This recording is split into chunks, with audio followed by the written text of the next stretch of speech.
Living for yourself isn't selfish. It's essential, and it's often the most courageous, misunderstood, and emotionally exhausting thing you'll ever choose to do. Not because you're choosing you over others, but because you're finally choosing you with others in mind. Honestly, wholly, and with boundaries that protect your energy, not your ego. What I've seen in over 2 decades of research, hundreds of interviews, and my own messy, imperfect life is this: people who live for themselves in healthy ways are the most emotionally available, generous, and grounded people in the room. And people pleasers, they're often hiding resentment, exhaustion, and fear behind all that yesing. So let's unlearn what the world taught us about selfishness and rewrite the story around living for yourself. We think setting a boundary means slamming a door, but boundaries, real ones, are the opposite. They say, this is where I end and you begin, and that clarity makes room for kindness. The truth is, most of us were never taught how to set a boundary without guilt or without worrying we'd seem cold, distant, or God forbid, too much. So we either build walls or we abandon ourselves completely, and neither one feels good. One keeps people out entirely, the other leaves us wide open, overexposed, and usually exhausted. When I first started learning about boundaries, I had to relearn almost everything I believed about what it meant to be a good person. I believed that love meant sacrifice, that being liked meant always saying yes, that if someone needed me, I was supposed to show up, even if it meant abandoning myself in the process. But what I found in the research, and honestly in my own life, is that people who are the most compassionate and giving are the ones with the strongest boundaries. Here's why. When you give from a place of resentment, it's not generosity. It's quiet self-betrayal. And self-betrayal always comes with a cost. Maybe you snap at your partner later for something small. Maybe you numb out with food or wine or Netflix. Maybe you walk around smiling, but you're simmering underneath. That simmer, it's not sustainable. It builds into burnout, into bitterness, into disconnection. But when you start setting boundaries, something shifts. At first, it feels hard. I won't sugarcoat that. It feels awkward and unfamiliar because it is. You're unlearning years of people-pleasing and over-functioning. You're learning to pause and ask yourself, do I really want to do this? Or is this a yes from the heart or a yes from fear?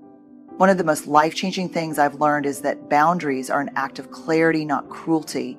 They're how we teach people what's okay and what's not okay with us. And when we do that with consistency and compassion, we actually build trust. Not just with others, but with ourselves, because when we set a boundary and honor it, we're telling ourselves, you matter. I remember hearing someone say, boundaries don't push people away. They keep the right people close. That hit me in the gut. The people who respect your boundaries, those are your people. And the ones who make you feel guilty for having needs or limits, those aren't your people, or at least not your people for this season. And listen, you don't have to announce your boundaries with a megaphone. Sometimes it's a quiet no. Sometimes it's a simple, I'm not available tonight. Or I'd love to support you, but I don't have the capacity right now. That's enough. You're allowed to be clear without being harsh. So the next time you feel like you're being selfish for setting a boundary, I want you to remember this. Kindness and honesty are not opposites. In fact, the most honest people I know are the kindest because their love comes without strings or silent resentment. Boundaries aren't the end of connection. They're where real connection begins. Living for yourself doesn't have to mean quitting your job, flying to Bali, or posting about living your best life. Sometimes it looks like saying no to a dinner you don't want to go to or not picking up a call when you're depleted. We build self-respect in the tiny choices. Over time, those choices create a life. One of the biggest myths we've internalized is that living for ourselves has to be dramatic. Like, we're supposed to wake up one day, write a resignation letter, book a one-way ticket, and reinvent ourselves in the middle of some tropical jungle with Wi-Fi. But for most of us, that's not real life. That's a highlight reel fantasy. And honestly, it puts pressure on us to turn healing into performance. The truth, self-respect is quieter than that.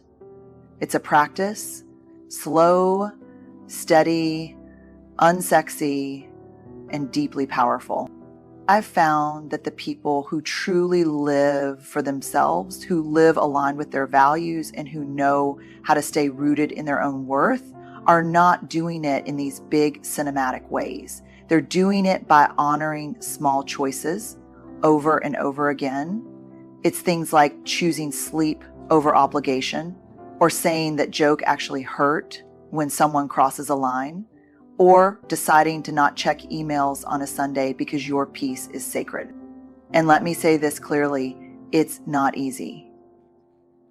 These choices, while small, often come with discomfort. Why? Because so many of us have been taught to outsource our worth. We look for approval in the eyes of other people. We take pride in being agreeable, being liked, being useful. But when your sense of value is tied to how convenient or pleasing you are to others, self-respect feels rebellious. But that rebellion, that's where the shift happens. It's subtle. You start choosing yourself in places you used to disappear. You notice when you're faking a yes. You catch yourself before you automatically say, it's fine. And then you pause, you check in, you ask, what do I really need right now? And even if it's just once out of 10 times that you honor that need, that's a beginning. Over time, something beautiful happens. You begin to trust yourself. You start feeling less like a passenger in your own life and more like a participant. Your choices feel less reactive and more intentional. Not perfect, just intentional. That's the thing about self-respect. It doesn't demand perfection. It asks for presence. One of the most powerful signs of self-respect I've seen, both in research and in real life, is people who are willing to disappoint others rather than abandon themselves. That's tough. That's countercultural, but that is where you begin to anchor into your own enoughness. Because when you start living from a place of grounded self-worth, you realize you don't owe anyone your constant availability. You don't have to be everything to everyone. You are allowed to take up space in your own life. And those tiny moments, those almost invisible pivots toward truth, rest, honesty, boundaries, they accumulate, they stack, they build the life you want, not in one big leap, but in 1,000 small acts of self-honor. Because at the end of the day, self-respect isn't something you demand. It's something you demonstrate quietly, consistently, even when no one's watching, especially then. Here's the kicker. You will feel guilt when you start putting yourself first. That doesn't mean you're doing something wrong. It means you're doing something new. Guilt is often a sign you're pushing against internalized rules you didn't write. Keep going. Question the rule, not your worth. One of the most difficult emotions to sit with when you start choosing yourself is guilt. That heavy, twisting in your stomach feeling that whispers, who do you think you are? For a long time, I thought guilt was the voice of my conscience, that it was some sacred emotional compass meant to guide me toward what's right. But over time, and through a lot of research and even more lived experience, I've learned something important. Guilt isn't always truth. Sometimes it's just programming. Guilt shows up when we go against the rules we've internalized, and those rules aren't always healthy. Many of them were handed to us before we had the chance to question them. Be nice, be agreeable, don't upset anyone, always help, don't be selfish. So when you decide to say no or take a step back or choose your mental health over someone else's expectations, guilt pipes up, not because you've done something bad, but because you've stepped outside the script. And this is where a lot of people give up, not because they lack courage, but because they confuse guilt with wrongdoing, but they're not the same. Think of guilt like the sound your smoke alarm makes when you burn toast. It's loud, it's stressful, but it's not always signaling a fire alarm fire. It's a reaction, not a fact. What helps is to pause and ask, is this guilt based on a real value of mine or a fear of judgment? That question has saved me more times than I can count. Because guilt tied to values, that's important. That's your inner compass. But guilt tied to people-pleasing, perfectionism, or old social conditioning, that's emotional static. You don't need to follow that. When we start to build new boundaries or prioritize rest or speak up for ourselves, guilt is often the first emotion to arrive, not because you're failing, but because you're finally changing the rules. And rules, especially those unspoken ones about being nice or selfless, don't like being rewritten. But that doesn't mean you stop. It means you move forward with the discomfort. The clients, students, and folks I've worked with who have done the most meaningful healing work aren't the ones who avoid guilt. They're the ones who've learned how to walk through it. They've learned to recognize when guilt is just the echo of an old identity that's no longer serving them. And more importantly, they've learned to respond with self-compassion rather than self-punishment. Here's something else I've noticed. When you stick with it, when you choose yourself again and again, guilt starts to quiet down. Not because you become cold or indifferent, but because your nervous system learns that you are safe being seen even when someone else doesn't approve. That's emotional resilience. That's how you shift from living in reaction to living in alignment. So the next time guilt comes up, when you draw a line or protect your peace, don't let it stop you. Get curious. Ask it questions. Don't obey it just because it's loud. Sometimes the loudest voices in our head are just old stories trying to keep us small. You don't have to feel good to do what's right for you. Sometimes doing what's right for you is what eventually helps you feel good. Being self-centered says, only I matter. Being self-connected says, I matter too. There's a big difference. When we connect with ourselves, we show up more fully for others. You cannot pour from an empty cup. And you don't get bonus points for trying.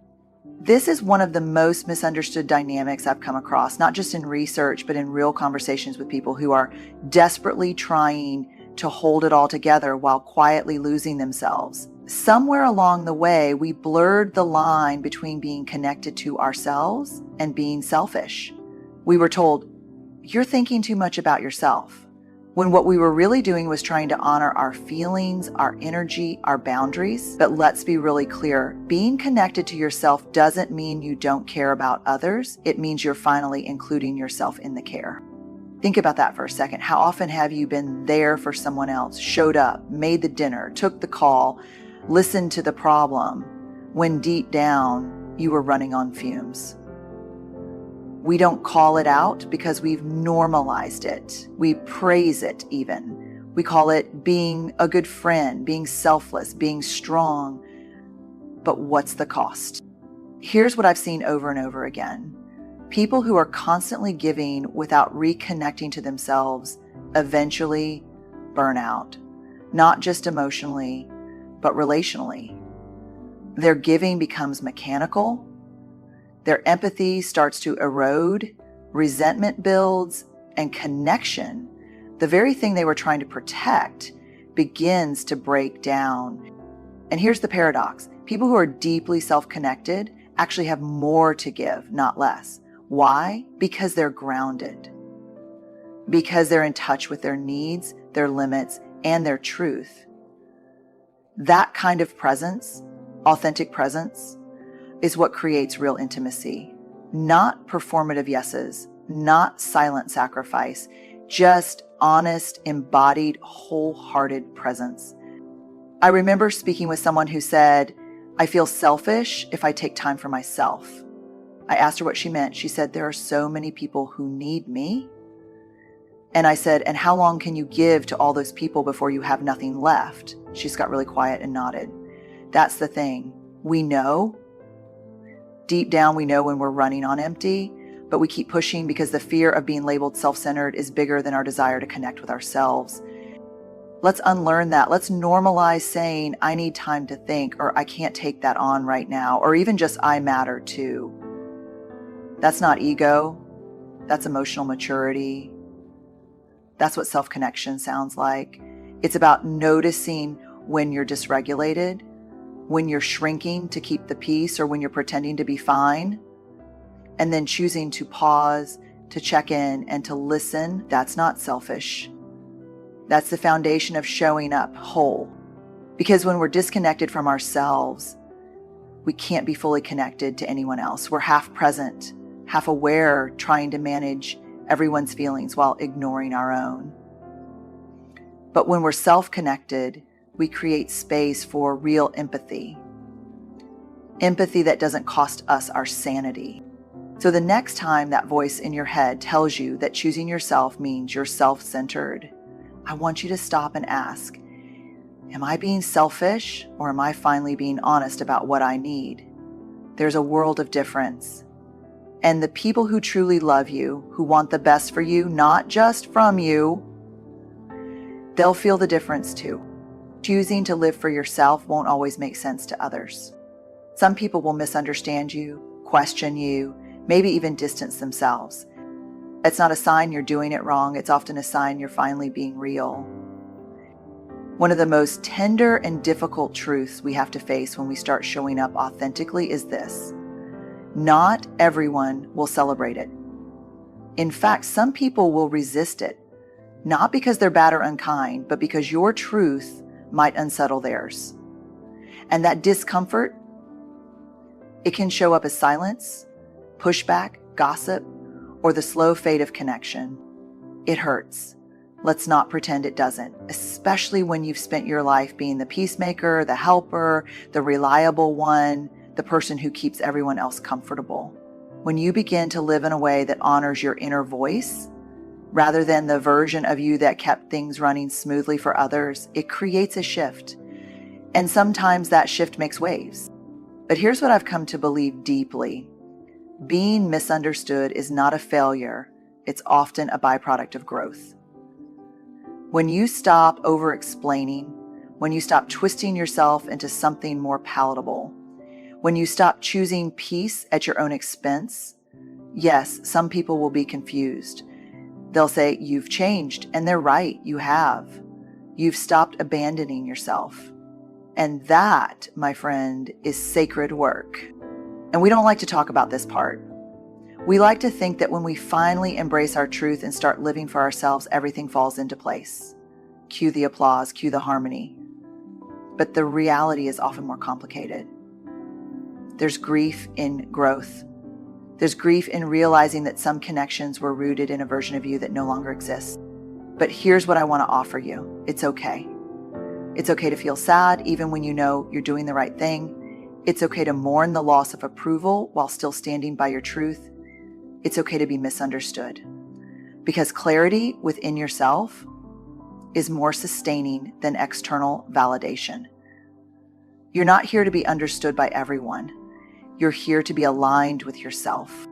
And alignment isn't loud. It doesn't need to convince or defend. It just quietly grounds you over and over again in who you really are. That's how you know you're on the right path, not because everyone claps, but because you can finally breathe. So if you're in that messy middle right now, if you're feeling the ache of distance from people who once felt close, if you're wondering if living for yourself is worth it because it feels lonelier than you expected, I want you to remember something. You're not losing people, you're finding yourself. And the people who are meant for the real you, the you who is present, whole, and no longer performing, they won't need to be convinced. They'll recognize you. They'll meet you there. They'll love you not for what you give, but for who you are. That kind of connection is worth the courage it takes to let go of the rest. Keep going. So here's the truth. Living for yourself without feeling selfish isn't about becoming someone else. It's about finally becoming you. without apology, without over-explaining, without shrinking to fit a story that was never yours to begin with. It's not loud. It's not flashy. It's daily. It's quiet. It's choosing boundaries over burnout. It's building self-respect in small, sacred ways.